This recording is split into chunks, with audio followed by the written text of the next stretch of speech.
কিছু ভালো মন্দ, সুখ দুঃখ, হাসি কান্না, হায়াত মউত, ইজ্জত বেইজ্জত সব তার হাতে। সাহাবাদের ঘরের মা বোনেরা বলতো ইন্না হিমামুনাল আখিরা। ওদের জিজ্ঞাসা করা হতো চাচি, খালা, দাদি, নানি, ফুপি, আপনাদের কি কি ভালো লাগে আর কি কি মন্দ লাগে একটু শোনান না। কেমন কাপড় পরা পছন্দ করেন, কেমন কোনটা কোনটা জিনিস খাওয়া পছন্দ করেন। তো সাহাবাদের ঘরের মা বোনেরা উত্তর দিত, শুনে নেন ও আমাদের মা বোনেরা, শুনে নেন। সাহাবাদের ঘরের মা বোনেরা উত্তর দিত, কেন আমাদের ওরকম জিজ্ঞাসা করছেন, আমাদের কোনটা ভালো লাগে আর কোনটা খারাপ লাগে? বলেই বলতেন আমাদের নিজস্ব ভালো লাগার মন্দ লাগার কিচ্ছু নেই, আমার আল্লাহ আর আমার নবীর যেটা ভালো সেইটা আমার ভালো, আল্লাহর নবীর যেটা অপছন্দ সেইটা আমার অপছন্দ, বাস। এর বাইরে আমরা কিচ্ছু বুঝি না। আল্লাহ যেটাকে ভালো বলেছেন নামাজ পড়ো, আমরা নামাজ পড়ি। আল্লাহ বলেছেন গীবত করা ছাড়ো, আমরা এমন ভাবে ছেড়ে দিয়েছি যে গীবতের কথা মরে যাব কিন্তু মুখে কোনোদিন অপরের পরনিন্দা পরচর্চা করব না। আল্লাহ বলছে রোজা রাখো, আমরা রোজা রাখি। আল্লাহ পাকে বলেছে ধোঁকা দেওয়া ছাড়ো, মিথ্যা কথা বলা ছাড়ো, আমরা ছেড়ে দিয়েছি, কোনোদিন আর মিথ্যা বলবো না, কাউকে ধোঁকা দেব না। আল্লাহ বলেছে কোরআন পড়ো, আমরা কোরআন পড়া শুরু করেছি, জীবনে কোনোদিন কোরআন পড়া বাদ দেব না। আল্লাহ বলেছেন পর্দা করো, বেপর্দায় চলিও না, আমরা ওই দিন থেকে বেপর্দায় চলা একদম বাদ দিয়ে দিয়েছি। চিন্তা করা যায় কিভাবে জীবন তৈরি করেছিল তারা। আল্লাহ যা করতে বলেছে করব, এতে যদি জান দিতে হয় জান দেব, আল্লাহর হুকুমের নড়চড় হবে না। আল্লাহ যা ছাড়তে বলেছে ছাড়বো, আল্লাহ যা ছাড়তে বলেছে ছাড়বো, এতে যদি জান চলে যায় যাবে, এর কোনোদিন হেরফের হবে না। এই ছিল তাদের জীবন, এই ছিল তাদের জীবন। দয়ার নবী বলতেন এই মেয়েটা যদি আল্লাহকে চেনে, চেনার মতো যেভাবে সাহাবাদের ঘরের মা বোনরা চিনেছিলেন, কেমন চিনেছিলেন একটা উদাহরণ।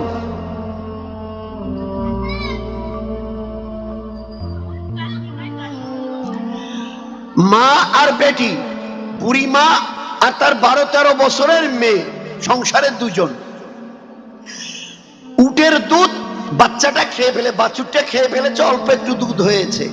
তো মা অন্ধকার ঘরে বেটিকে কাছে ডেকে বলছে, ভালো করে শোনেন নয়তো বুঝবো না, আল্লাহকে আর তাকে চেনাটা কি কেমন। এইবারে মা বলছে, এই বেটি, এই বেটি, বাছুরে তো দুধ খেয়ে ফেলেছে, অল্প দুধ, তো অল্প দুধে তোর আমার কি করে চলবে, এক কাজ কর, তুই আর আমি না একটু দুধে পানি মেশাই, তো অনেকটা হবে, বাজারে বিক্রি করলে বেশ কিছু পয়সা পাবো, তোর আর আমার ভালো চলবে। তো বেটি উত্তর দিচ্ছে, কয় বছর? এ বেশি থেকে বেশি 12 নইলে 13 বছর হবে। 12-13 বছরের বেটি উত্তর দিচ্ছে, মা ও আম্মা তুমি এটা কি বললে? এই দুধে যদি পানি দেই, আমাদের যিনি আমিরুল মুমিনিন অর্থাৎ বাদশাহ আমিরুল মুমিনিন হযরতে উমর, আচ্ছা তিনি যদি জানেন শোনেন আমরা দুধে পানি মিশিয়েছি, উনি আস্ত রাখবেন? বলো মা, বলো না, উনি আস্ত রাখবেন যদি উমর রাদিয়াল্লাহু তাআলা, উনি তো আমিরুল মুমিনিন, যদি শোনে? তো মা এবারে বুদ্ধি দিচ্ছে, তুই একটা পাগলি বোকা, এখন রাত, এখন রাত্রিবেলা, দিন তো নয় রাত্রিবেলা, ফের অন্ধকার, রাত ফের অন্ধকার রাতের, আর ঘরের ভিতরে, বাইরে তো রাস্তায় গিয়ে নয়, ঘরের ভিতরে রাতের অন্ধকারে তুই আর আমি দুধে চুপকে পানি মেশাবো, আমাদের আমিরুল মুমিনিন কি করে টের পাবে? বেটি বলতো, বল বল। অন্ধকার ঘরে রাত্রিবেলা চুপকে তুই আর আমি দুধে যদি পানি মেশাই, তো উনি কি করে টের পাবেন? 12-13 বছরের বেটি, সাহাবাদের ঘরের মেয়ে, মাকে বলছে, মা এ তুমি কি বলছো মা? এই অন্ধকার ঘরের ভিতরে তুই আর আমি যদি দুইজনে দুধে পানি মেশাই, মেনে নিলাম তোমার কথা, উমর না হয় টের না পেল, উমর না হয় টের পাবে না, কিন্তু আল্লাহর চোখকে কি ফাঁকি দিতে পারবো? আল্লাহ কি টের পাবে না যে আমরা কি করছি? মা বলো না, বলো মা, তুমি আমি রাত্রিবেলা যদি দুধে পানি মেশাই আমাদের আল্লাহ কি টের পাবে না?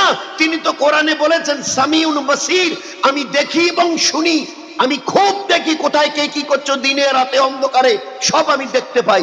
মা মা তুমি বলো না, রাত্রিবেলা যদি এই সময় দুধে পানি মেশাই আল্লাহ কি দেখতে পাবে না? মা মা এবারে বুকে জড়িয়ে ধরে বলছে, বেটি দুধে পানি মেশাবার জন্য নয়, আজ বাদে তোর কাল বিয়ে হবে, অন্যের বাড়িতে চলে যাবি, আমি তোর মা দেখতে চেয়েছিলাম আমার 12-13 বছরের মেয়েটা আল্লাহকে কতটা চিনেছে, আল্লাহকে কতটা চিনেছে, আমি এইটার পরীক্ষা নিচ্ছিলাম। যা, আল্লাহ তোর জীবনে বরকত দান করুক, আল্লাহ তোর জীবনে বরকত দেবে, যা যা, আমি দোয়া দিচ্ছি। এই কেচ্চা সব যখন হচ্ছিল, উমর রাদিয়াল্লাহু তাআলা আনহু ওই বুড়ির বাড়ির পেয়ারার ওপাকে রাস্তায় দাঁড়িয়ে সব শুনছিল। উনি গোটা দুনিয়ার 4 ভাগের 3 ভাগের বাদশাহ, গোটা দুনিয়া 4 ভাগের 3 ভাগের উপরে তার খেলাফত বাদশাহী। পরের দিন উমর রাদিয়াল্লাহু তাআলা আনহু লোক পাঠিয়েছে, যাও ওই ঝুপড়িতে একজন বুড়ি আর তার বেটি থাকে, বুড়িমাকে বলো যদি তার মেয়ের বিয়ে দিতে রাজি হয় তো আমি তো গোটা দুনিয়ার বলতে গেলে বাদশাহ আমিরুল মুমিনিন, তো আমার বেটা আব্দুল্লাহর সঙ্গে ওই বুড়িমার বেটির আমি বিয়ে করিয়ে দেব। কেন? লোক বলছে আমিরুল মুমিনিন ও তো ঝুপড়ি, কিচ্ছু নাই। তা বলে তার বেটির মধ্যে যে ঈমান দেখেছি, আল্লাহ পাক তার ঈমানের বরকতে এই মেয়ে যেখানেই যাবে আল্লাহ সেই বাড়িকে বরকত দিয়ে ভরিয়ে দেবে। বুড়িমা রাজি হয়ে গেল, ঝুপড়ির বেটির ওই বুড়ির বেটির সঙ্গে বাদশার বেটার বিয়ে আল্লাহ করিয়ে দিলেন। এই জন্যে যারা দুনিয়াতে আল্লাহর হুকুম মানবো, নবীর তরিকায় চলবো, কবরে এবারে ফেরেশতা জিজ্ঞাসা করবে তোর রবকে, দিন কি, নবীকে?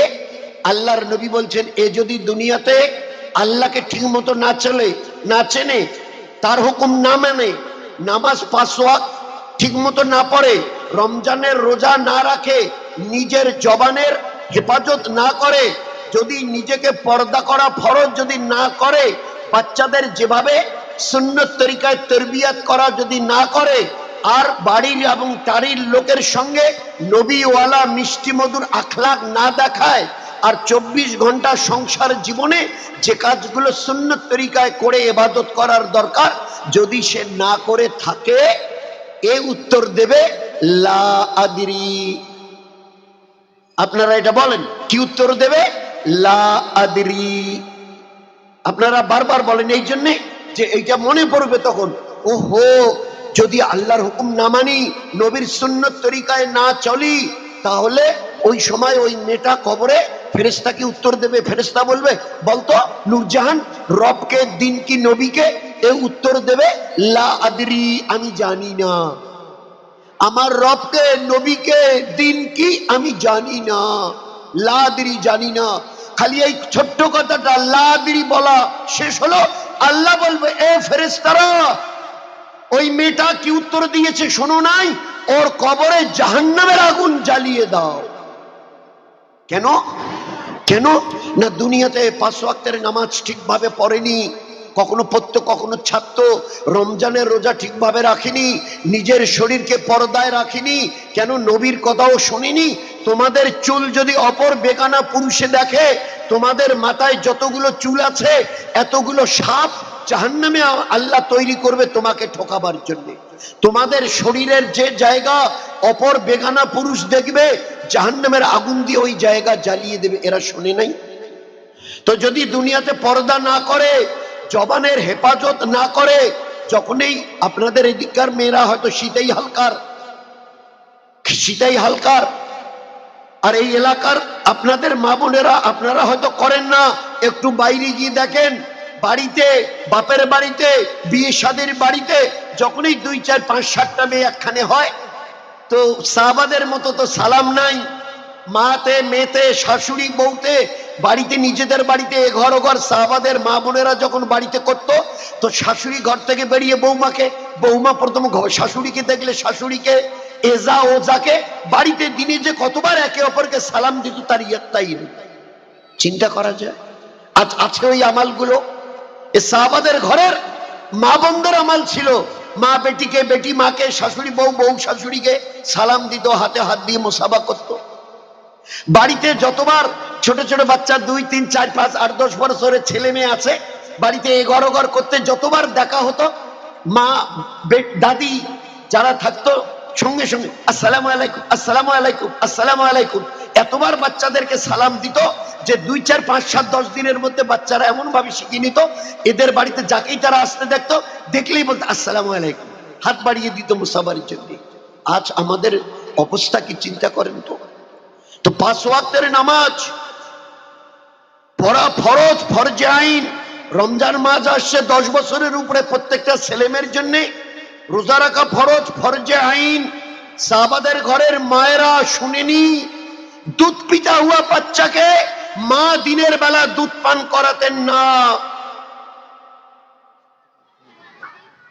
তো সাহাবাদের ঘরের মায়েরা ছোট দুধ পিতা হুয়া 6 মাস, 8 মাস, 1 বছরের বাচ্চাকে রমজান মাসে মা দুধ পান করাতেন না।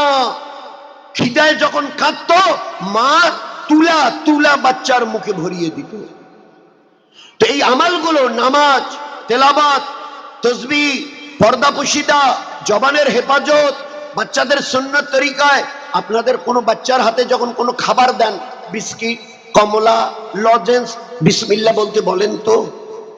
কত বড় সাংঘাতিক গুনাহ বিসমিল্লাহ না বলে বাচ্চাকে খানা খাওয়ানো। বলুন, আপনারা বাচ্চাদের শেখান তো, বাড়িতে কেউ এলে গেলে সালাম দে, তো নানা নানি এসছে, খালা খালু এসছে, শেখান তো। মেয়েটা 4, 8, 10, 12 বছরের, বলেন তো এই বেটি মাথায় একটা অন্তকে ছোট্ট রুমাল দে, ওড়না দে। কোন মা যদি তার বাচ্চার এতটুকু আদব শেখায়, এই মেয়েটা আগামী দিনে বড় হয়ে আল্লাহর ওলিয়া তৈরি হবে, জানেন আপনারা? তো এই আমালগুলো, অপরের গীবত শিকায়েত না করা, এগুলো শক্ত গুনাহ।